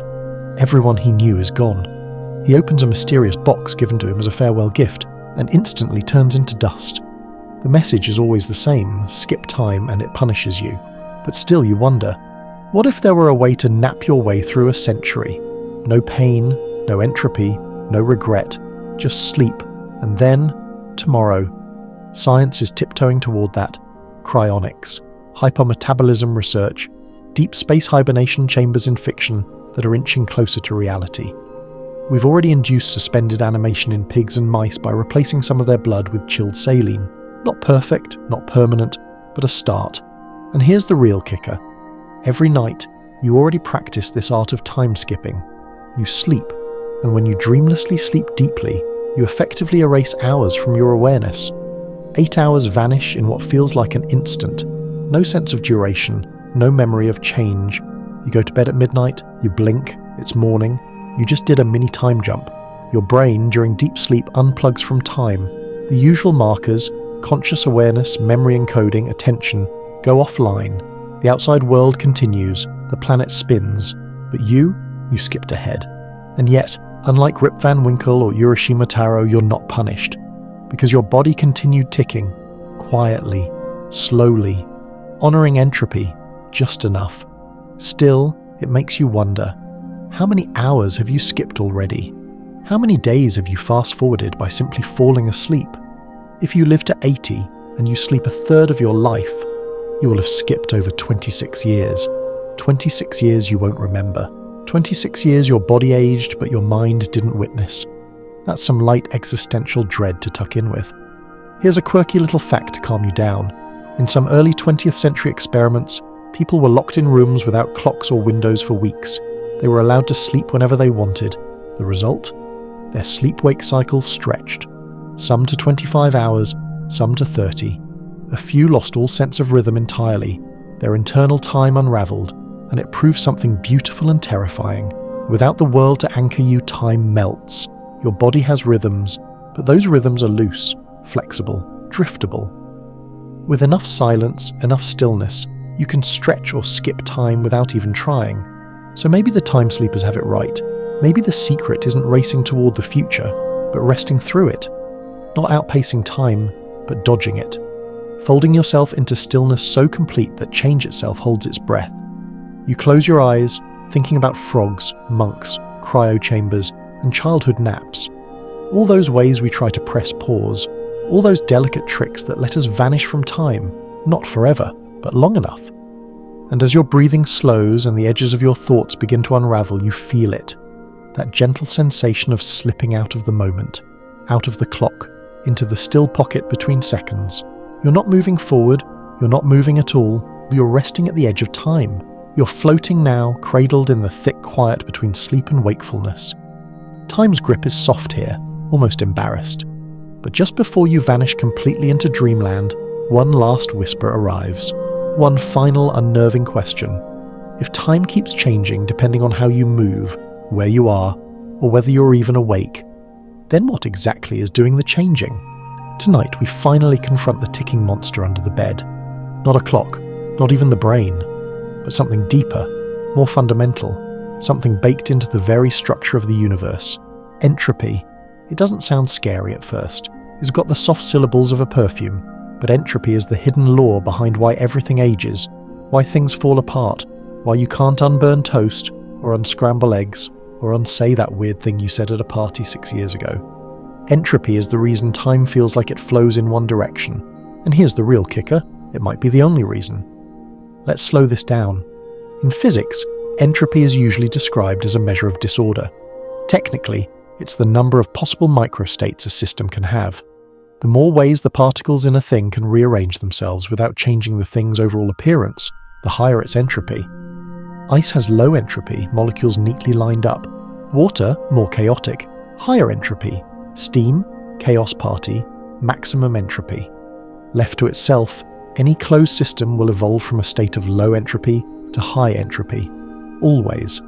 That's the second law of thermodynamics. It's one of the only laws in physics that seems to prefer a direction, forward. And guess what? Most of physics doesn't care about direction. The equations that govern motion, gravity, electromagnetism, and even quantum mechanics, they work the same forward or backward in time. If you filmed the universe in reverse, they'd still apply, but not entropy. It's the only thing that says, nope, we're going this way. And that direction is what we call time. Historians still argue whether this means entropy creates time, or whether it simply gives time its direction. Either way, it's a big deal, because it suggests that change is more fundamental than time itself. Time might not be the river. Time might just be the trail left by water running downhill. Here's a quirky tidbit to haunt your cereal. According to some interpretations, if you found a part of the universe where entropy was decreasing, time would run backward, or at least feel like it was. Cause and effect would flip. Ice cubes would form from puddles, bruises would vanish, death would unhappen, and you wouldn't even notice, because your brain, made of decreasing entropy matter, would be remembering the future. Wild, right? But let's not get ahead of ourselves. Back to your room, your body, your breath. You're surrounded by entropy right now. Your body is constantly breaking down and rebuilding itself. Your cells fight decay every second. The warmth you feel, that's energy moving from order to disorder. Your life is a local rebellion against universal entropy, and it won't last forever.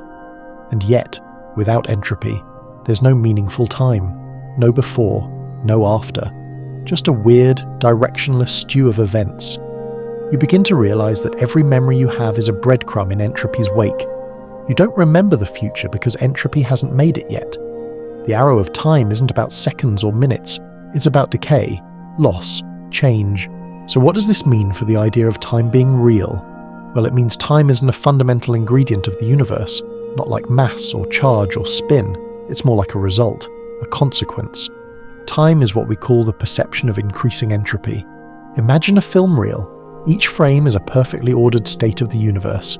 You can shuffle them around, but the story only makes sense if you play them in order, from low entropy to high. That's time, or at least your version of it. And yes, it means the past didn't vanish.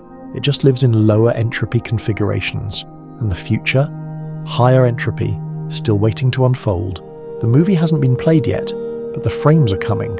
And maybe the frames already exist. Maybe it's all there, beginning to end.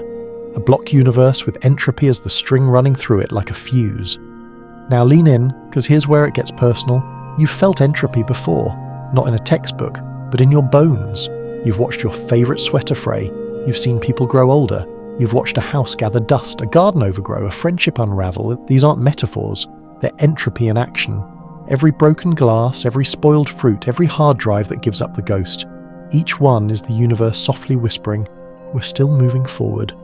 But maybe not forward through time. Maybe forward through disorder. And here's a strange comfort in that. Because while time feels slippery, entropy is measurable, trackable. You can watch it accumulate. Scientists do it every day. We know entropy increases in stars, in machines, in closed systems, and in us. Which means that even if time isn't real, not as a substance, not as a dimension, something is. Something keeps marching on.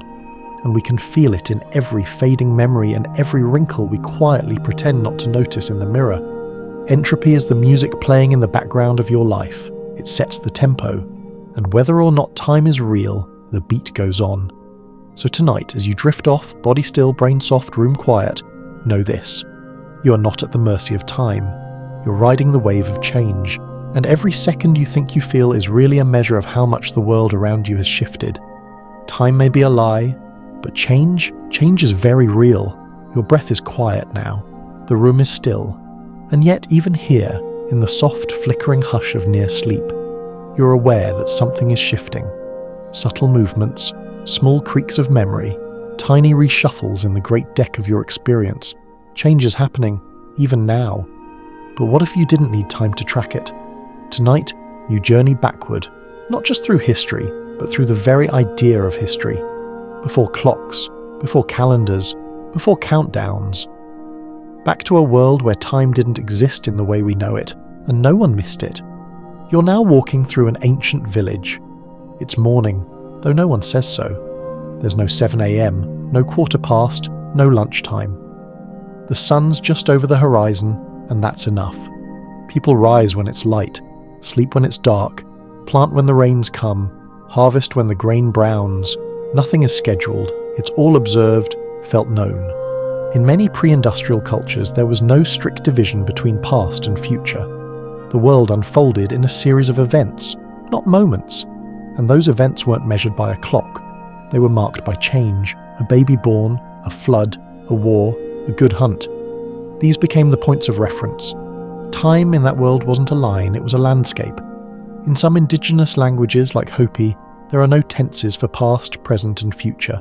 Instead, the verbs describe whether something is manifest real or unmanifest potential. What matters isn't when something happens, but whether it is, whether it exists.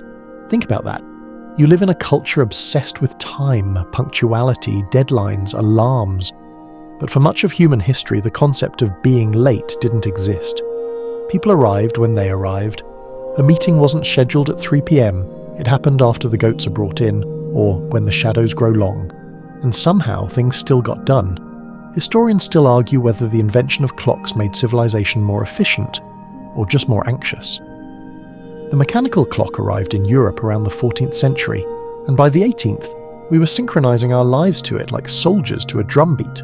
But before that, the rhythms of life were guided by natural cycles. The Maya, for instance, built vast calendars.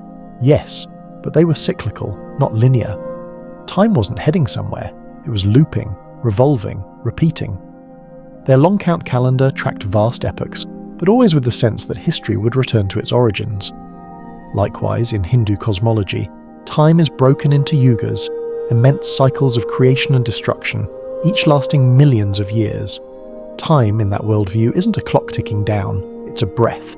Inhale, exhale, rise, fall. Here's a curious side note. The word calendar comes from the Latin calende, the name for the first day of the month. But before that, it was just a way to organize debts, a reminder for when to pay up. So even from the start, our obsession with time was tangled up with money, control, and social pressure. You wonder now, what would it feel like to live without a clock? To wake when your body tells you, to eat when you're hungry, to sleep when it's dark.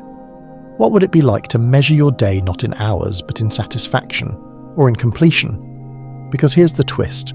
People in so-called timeless societies still experience change, seasons, growth, death. But they didn't divide those experiences into ticking boxes. They didn't track decay second by second. They simply lived it. And maybe, just maybe, that's a more accurate view of reality. After all, if time can stretch and warp depending on your speed or gravity, if it can change based on how far you are from a black hole or how fast your twin is flying, then maybe the ancients had it right all along. Maybe there is no clock, just change. You pause here, breathing slowly. You imagine your own life not as a timeline but as a sequence of changes. No months, no years, just seasons, phases, cycles. The year you learned to ride a bike, the day your voice cracked mid-sentence, the month you couldn't stop crying in the cereal aisle, the moment you felt okay again. These are the events that mark time, not the clocks. You can still picture them, not because they happened at a certain time, but because they changed you, shifted your orbit, left a mark. And that's the secret the ancients understood. History without a clock isn't empty. It's just personal. The early Aboriginal Australians didn't use time as a line at all. They followed what they called dream time, a sacred dimension where the past, present, and future coexisted. Their stories weren't ordered by date, but by meaning. If something mattered, it existed. If not, it faded into mist. So what if you've been doing this wrong? What if your timeline doesn't matter? What if your calendar is a cage? What if you stopped thinking in hours and started thinking in chapters? Not, I was 24 when this happened, but that was the year I stopped running from myself. Not, it was March 2020, but that was the season everything paused. Suddenly, life feels less like a countdown and more like a book you're writing, one change at a time. Because when the clocks finally stop, when the batteries die, when the satellites fail, when the network blinks out, it won't be the hours you remember. It'll be the shifts, the moments, the marks carved in memory, untethered from time. You close your eyes now, let go of the digital clock, let go of the calendar, let go of the mental math that's always trying to pin down the moment. Just breathe, feel the season, feel the change. You're still moving, yes, but not through time, through experience, and that might be the only timeline that ever mattered. You're deep now, drifting between thought and dream, between what happened and what just feels like it did. But tonight, one final layer of illusion peels back. You've seen how time bends, skips, stretches, how it breaks near black holes, how clocks must be corrected, how memories distort the past. But what if the real twist is this? Time was never real to begin with. It was just a metaphor, and we believed it. Tonight you trace time back not through history or physics or space, but through language. Because long before we put numbers on clocks or marked calendars in red pen, we told stories. And those stories needed order, sequence, structure. So we built time, not as a truth but as a narrative device. You've done it all your life. You say back then, and these days, and in the future, not because you know what time is, but because you need to make sense of what happened. You put things in order so they can be told, felt remembered. Without that scaffold, everything collapses into static, and so language took over. It wrapped change in syntax. It arranged chaos into past tense verbs, into adjectives like early, late, long ago. It built time the way you build a myth, piece by piece, word by word, until it felt too solid to question. But it's always been a story, not a structure. Linguists know this. They study languages where time isn't linear. In the Amazon, there are tribes whose languages don't use fixed verb tenses. Some languages blur future and present. Others make no distinction at all between what has happened and what might happen. Instead, they focus on certainty. Not when, but how sure are you? That alone tells you everything about how the speaker relates to reality. In these cultures, possibility matters more than chronology. You pause and let that sink in. Most of the world sees time as a line. Beginning, middle, end. Past leads to present, leads to future. That's what our languages tell us. That's what school taught you. That's what makes sense in a sentence. But if time is just a way of organising events, what happens when we don't need it anymore? You already feel it in dreams, in music, in grief, in déjà vu. Those are places where time as a narrative begins to melt and something weirder takes over. Maybe that's the truth. You don't experience time, you experience meaning. And we call that time because it's the only label we've got. Historians still argue whether the concept of time as a linear force emerged because of agriculture, or cities, or writing. Some say it began when we started recording events on tablets. Others think it came when we needed to plan harvests. But there's no consensus, because there's no fossil record of time, only the words we wrapped around it. And here's a delightful little tidbit. The word moment originally meant a small movement, a motion, a shift. It wasn't time-bound, it was event-bound. A moment wasn't a unit on a clock, it was a thing that happened.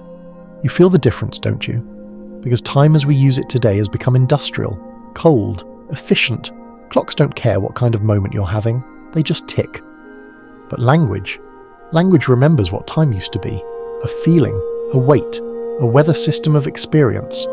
And so we say, that was a long day, even though it wasn't longer, but it was just heavier. We say, time stood still, because our brains froze, not the clocks.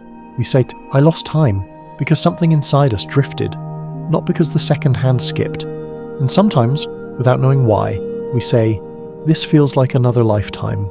Because deep down we know the truth. Time isn't real, but stories are. The world doesn't move in hours or days, it moves in moments that matter. You don't remember 4:43 p.m. on a Thursday. You remember the first kiss, the last goodbye, the way the sun looked when you realised something would never be the same. Time didn't make those memories, meaning did. And you can feel that now, here, in the softness of your bed, in the hush of this liminal hour. You're not keeping time, you're keeping narrative. Maybe the past isn't behind you. Maybe it's inside you. And the future? Not a distant line, but a question you haven't finished asking. You stretch a little under the covers, something shifts in your breath, and for a second, just one, you imagine speaking a language with no word for time, a way of talking where change doesn't have to be measured. It just happens, and you either notice it, or you don't. And maybe, when you stop forcing time into tidy boxes, something beautiful happens. Maybe the moments return. You notice a new smell in the room. You hear the faint hum of the refrigerator. You remember a line from a movie you thought you'd forgotten. You wonder why you remembered it now, not because it's the right time, but because it belongs here, in this moment, this motion, this tiny, gentle unfolding. Time is just a metaphor, a story, a helpful myth we made up to survive in a world full of change. And now that you know, you can start telling your own version, one that doesn't need clocks, just awareness. You're almost there. The edge of sleep is curling softly at the edges of your mind, folding your thoughts into quiet shapes, erasing sharp corners. But just before you fade entirely, we take one final detour, not into stars or stories or sleepy frogs, but into the strange, swirling mess of quantum physics. Because if time already feels fake, just wait until you see what it does under a microscope. At the quantum level, the realm of particles, probabilities, and the universe's glitchiest basement, time stops making sense altogether. Or rather, it makes too many kinds of sense, none of them compatible. Here's the setup. In classical physics, we expect a neat sequence of events. This thing happens, then that thing happens. Cause and effect. Forward motion. Time's arrow, as they say, always pointing east. But quantum physics is allergic to arrows. In this world, particles don't behave like particles. They behave like waves of probability. They don't have a position or speed until they're measured. They exist in multiple possible states at once, a situation known as superposition, which of course completely ruins our tidy ideas about time. Take the double slit experiment. Fire a single particle, say an electron, at a barrier with two slits. It should go through one or the other, right? Wrong. It goes through both. It interferes with itself. It acts like a wave. Only when you observe it does it choose a path and behave like a particle again. Now here's the part that makes physicists break into a cold sweat. The choice seems retroactive. The way you observe the particle determines what it did in the past. Your act of measurement rewrites history. That's not poetic exaggeration. That's quantum mechanics. There's a version of this called the delayed choice experiment, where you can choose how to measure the particle after it's already passed through the slits. And it still changes what happened. It's like watching someone flip a coin, waiting a few seconds and then deciding whether it landed heads or tails. Time doesn't just bend here. It loses its license and runs off into the woods screaming. Historians, well, physicists, still argue whether this means time is an illusion, or if it just operates very differently at quantum scales. Some say the quantum world isn't a place of cause and effect at all. It's a soup of entangled states, all happening together, until someone decides to ask a question. You're probably familiar with Schrödinger's cat, the famous feline who's both alive and dead inside a box until you peek. That's not a cute metaphor. That's the mathematical reality. In quantum physics, all outcomes exist until something, observation, interaction, collapse, selects one path. So what does this mean for time? Well, if cause and effect aren't fixed, if the outcome determines the cause, then our standard idea of time moving in a clean linear direction gets completely pancaked. It suggests that the future might influence the past just as easily as the past influences the future. There's even a concept called retrocausality, the idea that future events might send signals backward in time. It's a fringe idea, yes, but one that serious scientists have considered in attempts to explain some of quantum physics' weirdest outcomes. Here's a quirky example: entanglement. When two particles become entangled, they share a state. Measure one, and the other instantly assumes a complementary value, no matter how far apart they are. Einstein hated this. He called it spooky action at a distance. And again, the problem isn't just that the effect is instant. The problem is time doesn't seem to matter. It doesn't matter which particle you measure first. The result is the same. Causality dissolves. Time gets kicked out of the lab. You breathe in deeply. Let that settle. Because if time isn't built into the fabric of the quantum world, and if reality at its most fundamental level doesn't care about before or after, then maybe time is not the backbone of the universe. Maybe it's a side effect, a macroscopic illusion like colour or texture, something that emerges when you zoom out far enough for it to make sense. Some physicists go even further. They suggest that time might not exist at all in the fundamental equations of the universe. There's a version of quantum gravity called the Wheeler-DeWitt equation. Don't worry, there's no quiz, and it doesn't include time, at all. The math just doesn't need it. Which means the deepest description of the universe we've ever written doesn't mention time. You pause. That silence you hear is reality refusing to give you a straight answer. It's like asking the universe, what time is it? And the universe answering, time for what? Because down here at the bottom there is no ticking, no ordering, no sequence, just a blur of possibility collapsed only by interaction. And maybe your mind is one of those interactions. Maybe your consciousness is the thing demanding time exist, so you can string experience into a narrative that makes sense. Maybe you are the clock, and that means time isn't just something you observe, it's something you generate, a side effect of trying to live inside a universe that wasn't designed to be understood.